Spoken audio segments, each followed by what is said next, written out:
vast tunnel under an ancient Egyptian temple that may lead to Cleopatra's lost tomb. Terrifying discovery at Cleopatra's tomb in Egypt that changes history.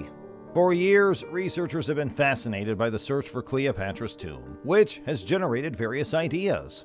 Archaeologists keep looking at the mysterious signs to find out where the famous Egyptian queen was laid to rest, and now it has been solved. So, did Cleopatra get her wish to be buried next to Antony, the man she loved? Is the tomb of Antony and Cleopatra together there, waiting to be found? Above that, what terrifying thing has been discovered at Cleopatra's tomb? Join us in this video as we look into the most popular ideas and try to figure out where this ancient treasure is hidden. One of the biggest problems for historians and researchers looking for Cleopatra's tomb is that the facts, as they have always been told, aren't certain. For example, Cleopatra is said to have died in Alexandria, but there are different stories about whether she was in her room or in her grave at the time. Even how she died has been called into question. There were no first-hand reports. The story about the asp came from later literary writers, and it's not clear if the truth was hidden because it was written by the Romans after they won. After all, Octavian had just won the battle and taken Cleopatra prisoner. Some even say he killed her because there were stories that he had Cleopatra and Caesar's son, Caesarion, killed. Her exact cause of death is still not known, but scholars have been making guesses about it for hundreds of years. Poets and historians of Cleopatra's time wrote about her rule, and back in 30 BC, it was harder to find solid sources. When her tomb is found, it will change how people think about Cleopatra and her time in power. As one of the most well-known female rulers in history, this would shed some light on the already rich and important history of Egypt and the Mediterranean. Cleopatra was well known for her intelligence, political savvy, and captivating appeal. However, few people know that she was also Julius Caesar's mistress and the mother of his child. She became pregnant with 3 of Mark Antony's children after she married him. She was the last and most renowned queen of ancient Egypt, and her people saw her as the physical reincarnation of Isis, the goddess of healing and magic. According to tradition, she bit the head off of a deadly snake in order to terminate her life and prevent Rome from capturing her. But of all the mysteries and tales that continue to circle Cleopatra, the site of her tomb is the biggest one. There have been a great number of historians and archaeologists who have looked for her last resting place, but no one has been successful in finding her bones. Cleopatra was born in the year 69 BC, and she lived through the latter years of the Ptolemaic monarchy, as well as the final years of the Roman Republic. She was just 18 years old when she succeeded to the throne of Egypt, which she shared with her younger brother, Ptolemy XIII. Obviously, her reputation did not rest solely on the fact that she was a wise and strong ruler. She was renowned for her ability to captivate Julius Caesar, as well as Mark Antony, who was, according to many sources, the 2 most powerful men in Rome at the time. As a result of the great significance of her position, which lies at the crossroads of love, fortune, power, politics, and diplomacy, it is possible that no other individual in the history of the world has ever been able to match her degree of intrigue and attraction. Cleopatra's exact burial location remains unknown, despite the fact that she was an extremely influential figure throughout the historical period in question.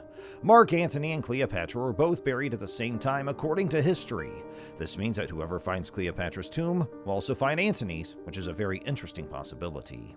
The vast majority of archaeologists are of the opinion that Cleopatra's tomb is located in ancient Alexandria. However, this would imply that it is located beneath the surface of the sea. A significant chunk of ancient Alexandria has been destroyed by the waters of the Mediterranean. In the early 2000s, underwater archaeologist Frank Gaudio conducted considerable research and exploration in the seas near Alexandria. The objective was not to locate Cleopatra's tomb, and in fact, no indications of Cleopatra were discovered during the dig. Yet, the majority of mainstream archaeologists continue to think that the Queen of the Nile is entombed within a submerged burial in Alexandria. According to Robert Gurval, a professor emeritus of classics at the University of California, Los Angeles, even if untouched by human hands, earthquakes and seawater would have buried or submerged it. There's little doubt that her palace is located underwater, perhaps even her tomb, he said. In their never-ending quest to locate Cleopatra's tomb, it is heartening to see that some archaeologists continue to hold on to hope, excitement, and optimism. Kathleen Martinez, a former criminal lawyer who is now an archaeologist, has focused all of her energy since 2009 on locating Cleopatra, a figure who holds a special place in her heart. Martinez, in a recent interview with National Geographic, provided the following description of Cleopatra. She threatened Rome, and Romans were afraid of her. She was under the impression that she could take over the entire globe. Despite the fact that she was a female, she was a fierce fighter, and she was successful in accomplishing the unthinkable. Martinez offers a compelling argument that Cleopatra was not buried in Alexandria at all, by drawing on historical evidence which suggests that Cleopatra was most likely interred at a temple dedicated to Isis. She thinks instead that Cleopatra is visiting the temple of Isis at Osiris Magna, which is located approximately 45 miles west of Alexandria on the Sinai Peninsula. Martinez stated the following in an additional interview. Cleopatra negotiated with Octavian to allow her to bury Mark Antony in Egypt. Because she intended to reenact the myth of Isis and Osiris, she insisted that they be buried together after their deaths. The belief that following the religion of Osiris can lead to immortality is central to its practice. After Cleopatra and Antony both pass away, the gods will make it possible for Cleopatra to continue existing beside Antony in some other form of existence, ensuring that they will spend forever together. Martinez began her exploration of the area around Alexandria by excavating Osiris Magna, which is the biggest known temple dedicated to Cyrus and Osiris in the region of Alexandria. Martinez has already made a number of astounding findings of the temple by utilizing cutting-edge technology such as ground-penetrating radar, satellite photography, LiDAR, and remote sensing. Since 2009, her excavations have unearthed a treasure mine of unanticipated antiquities, including many mummies, one of which even had a golden tongue, sculptures, jewelry, coins, ceramics, and other items. More recently, Martinez found a tunnel at the temple that was around 40 feet below ground and was 4,300 feet in length. The tube was 6.5 feet tall. Although Martinez has not yet located Antony and Cleopatra, her expedition has the greatest potential for locating Cleopatra's last burial site. The discovery of her tomb, given that she was one of the most well-known ladies in ancient history, would be a momentous occasion that would change the course of history.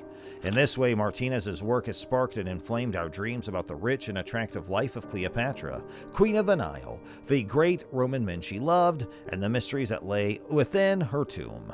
In addition, our fancies have been stoked by the possibility that Cleopatra's tomb may include relics of her own body. Plutarch, who published a biography of Cleopatra's husband, the Roman commander Mark Antony, and is responsible for the lengthiest and most thorough account of the last days of Cleopatra's rule, said that Antony and Cleopatra were buried inside of Cleopatra's mausoleum. According to Plutarch, the day when Augustus and his Roman armies entered Egypt and took Alexandria was the same day that Antony fell on a sword, died in Cleopatra's arms, and was subsequently buried in the tomb after the Romans had left. 2 weeks later, Cleopatra went to the mausoleum to make offerings and pour libations, and while she was there, she took her own life in a manner that's never been fully explained, although it is a common misunderstanding that she was bitten by an asp. After that, she was also entombed within the mausoleum. In the days that followed, Roman soldiers killed Antony's son, Marcus Antonius Antyllus, and Cleopatra's son, Ptolemy XV Caesar, who was also known as Little Caesar or Caesarion. The two young men may have been buried there as well. In the unlikely event that the mausoleum of Cleopatra has not already been devastated by the waves of the Mediterranean together with the majority of the Hellenistic city of Alexandria, and in the event that it is discovered one day, this would be an absolutely unrivaled archaeological find. Despite the fact that the graves of many well-known historical monarchs are still intact, the mausoleum of Augustus in Rome, for instance, who was Antony and Cleopatra's bitter opponent, the contents of these tombs were frequently robbed and destroyed many years ago. The tomb of Philip II of Macedon, who was Alexander the Great's father and was discovered in Virginia in the late 1970s, stands out as a significant exception to this rule. The discovery of the tomb in its entirety has made it possible for decades of research to be conducted on its contents, which has contributed to an expansion of our knowledge about the members of the Macedonian royal family and their court. The same thing would be true in the event that Cleopatra's tomb was uncovered and it was discovered to be complete. Egyptologists, classicists, ancient historians, and archaeologists would be able to derive an enormous amount of fresh knowledge from the contents of this. Of our knowledge of Cleopatra and her reign, For the most part, it's derived from ancient Greek and Roman literary sources. These texts were created after Cleopatra's death and were naturally antagonistic to the Egyptian queen. We do not have a lot of material that reveals the perspective of the Egyptians on Cleopatra, but the information we do have, such as honorific reliefs on the temples that she erected and votives offered by her people, provides us a totally different understanding of who she was. To this day, the grave of any other Ptolemaic emperor has not been discovered. It has been stated that they were all located in the palace area of Alexandria, and it is assumed that they've all been submerged along with the rest of that section of the city. The architectural and material contents of the tomb alone would be enough to keep historians busy for decades, and they would reveal an incredible amount of knowledge on the Ptolemaic royal worship and the merger of Macedonian and Egyptian culture. But if Cleopatra's bones were also found there, they may tell us a great deal more, such as the reason for her death and her physical appearance, and even provide an answer to the difficult question of whether or not she was of African or European descent.